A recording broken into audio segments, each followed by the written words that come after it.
Hello everyone, ನಾನಿವತ್ತು ನಿಮ್ಮ ಜೊತೆ ಒಂದು ಈಸಿ ಹೋಮ್ ಮೇಡ್ ಪಿಜ್ಜಾ ರೆಸಿಪಿನ ಶೇರ್ ಮಾಡ್ತಾ ಇದ್ದೀನಿ. ತುಂಬ ಕಡಿಮೆ ಟೈಮಲ್ಲಿ ತುಂಬ ಕಡಿಮೆ ಇಂಗ್ರೀಡಿಯೆಂಟ್ಸ್ನ ಯೂಸ್ ಮಾಡಿಕೊಂಡು ಮಾಡುವಂತಹದ್ದು. ಆ್ಯಕ್ಚುಲಿ ನಾನು ಇದನ್ನು ಫಸ್ಟ್ ಟೈಮ್ ಟ್ರೈ ಮಾಡಿದ್ದು. ಟೇಸ್ಟ್ ಮಾತ್ರ ತುಂಬ ಚೆನ್ನಾಗಿ ಬಂದಿತ್ತು. ಹಾಗಾಗಿ ಇವತ್ತು ನಿಮ್ಮ ಜೊತೆ ಶೇರ್ ಮಾಡ್ಕೋತಾ ಇದ್ದೀನಿ. ನಾನು ಈ ಪಿಜ್ಜಾ ಬೇಸ್ನ ಜೆಪ್ಟೋನಲ್ಲಿ ಆರ್ಡರ್ ಮಾಡ್ಕೊಂಡಿದ್ದೆ. 38 ರುಪೀಸ್ಗೆ ಇದು ಎರಡು ಪಿಜ್ಜಾ ಬೇಸಸ್ ಸಿಗುತ್ತೆ.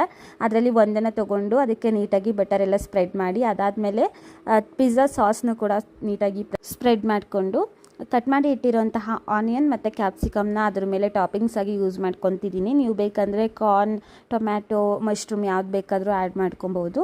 ಅದು ಯಾವುದೂ ನನ್ನ ಹತ್ರ ಇರಲಿಲ್ಲ. ಹಾಗಾಗಿ ನಾನು ಬರೀ ಆನಿಯನ್ ಮತ್ತು ಕ್ಯಾಪ್ಸಿಕಮ್ನ ಯೂಸ್ ಮಾಡಿಕೊಂಡೆ. ಅದಾದಮೇಲೆ ಚೀಸ್ನ ಗ್ರೇಟ್ ಮಾಡಿ ಹಾಕಿ, ಅದಕ್ಕೆ ಆರ್ಗ್ಯಾನೋ ಮತ್ತು ರೆಡ್ ಚಿಲ್ಲಿ ಫ್ಲೇಕ್ಸ್ನ ಹಾಕಿ, ಇನ್ನೊಂದು ಸ್ವಲ್ಪ ಬಟರ್ನ ಹಾಕಿ, ಒಂದು ತವಾ ಮೇಲೆ ಸ್ವಲ್ಪ ಬಟರ್ನ ಸ್ಪ್ರೆಡ್ ಮಾಡಿ, ನಾವು ರೆಡಿ ಮಾಡಿ ಇಟ್ಕೊಂಡಿರೋಂತಹ ಪಿಜ್ಜಾನ ಅದ್ರ ಮೇಲೆ ಇಟ್ಟು ಲಿಡ್ನ ಕ್ಲೋಸ್ ಮಾಡಿ ಒಂದು 2 to 3 ಮಿನಿಟ್ಸ್ ಕುಕ್ ಮಾಡಿದ್ರೆ